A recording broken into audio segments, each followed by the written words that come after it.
Namaskar. Today in the book review section, we are going to review this book, Simplicity Parenting, by Kim Payne and Lisa Rose. So, raising children in today's world is a big challenge. Even buying toys is a fraught undertaking. What kind should you buy? Educational ones? Fun ones? And how many? Is it better to encourage children to play sports or study music or both? And how much adult stuff, such as news and politics, should they be exposed to? And at what age?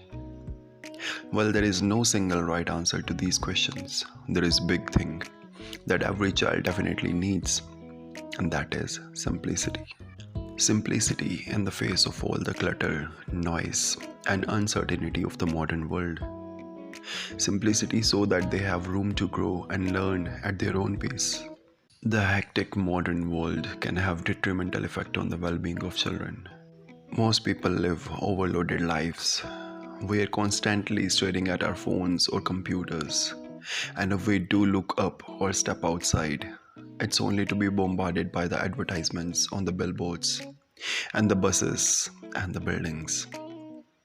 Life in today's modern age is extremely hectic. As adults, we can cope up with this constant inundations, but for children, it's a whole different story. They struggle to handle the stress caused by the cascade of stimuli, so much so that it can alter the way they behave. This condition is what the author refers to as cumulative stress reaction, or CSR. In his work as a teacher and private consultant, the author often saw children in state of acute stress, anxiety, and nervousness, all of which are symptomatic of CSR. They become hyper vigilant and overly controlling, and they exhibit little resilience or empathy. Of course, a child's life should not be completely stress free, which is just as well since you cannot prevent them from experiencing stress and trauma. They will probably fall out of a tree or get into a fight with one of their friends at some point. But these experiences build their resilience, improve their understanding of the world, and also teach them how to behave. However, when children are constantly stressed, their resilience does not improve. Rather, it declines. Take the example of James, whose parents reached out to the author for help. They were worried about James' anxiety, which was getting worse and worse. James' parents were educated people. They enjoyed engaging in intellectual debate and staying abreast of the current events.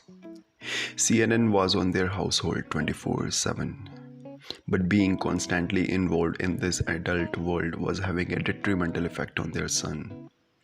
Eventually, he started to show symptoms of CSR. He became controlling and highly nervous. In fact, he did not learn how to ride a bike until he was 8 years old, because he was too scared about the possibility of falling off. To maintain your child's well-being, it is important to simplify his life as much as possible. Your children don't need a lot of toys. According to sociologist Juliet Score, an American child will on average receive 70 new toys per year. But children don't really need to be showered with new playthings. What they need is time and space to explore and grow. By filling your children's play area or room with lots of toys, you are giving them too much choice. This can actually prevent them from growing up at a normal, natural pace, because they will become demanding and insist on having more and more. Playtime may begin to center around material objects rather than free, imaginative play.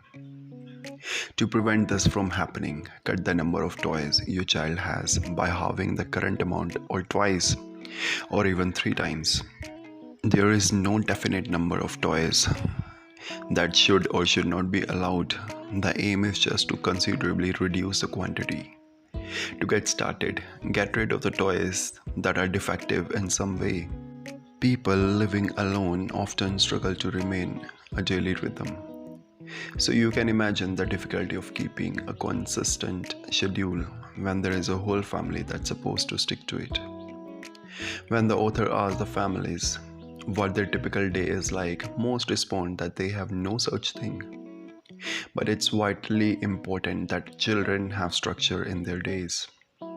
They need predictability and regularity in their everyday lives. Without it, they cannot focus on learning about themselves and the world around them.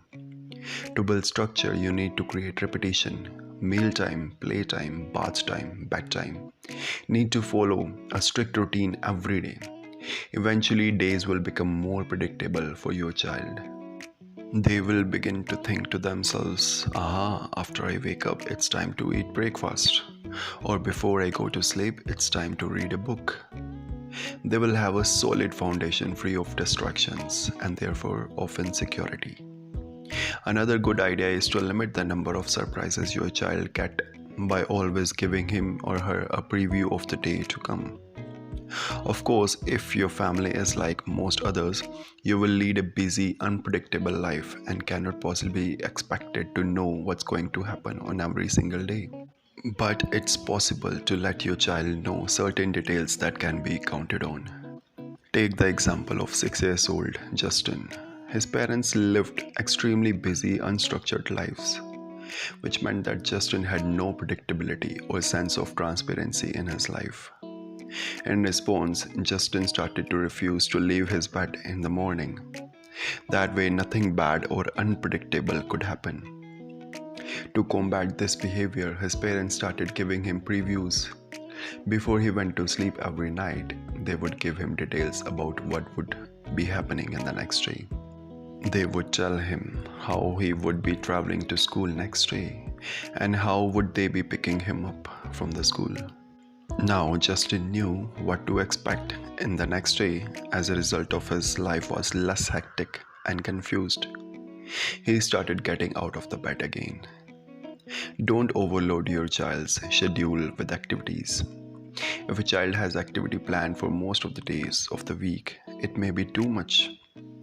In wanting the best way for your children, some parents sign their kids up for everything.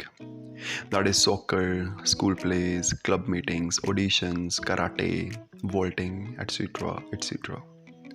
Although the child may look forward to each activity by doing so many things, her life will become focused on competitiveness and what she can achieve rather than enjoying the life.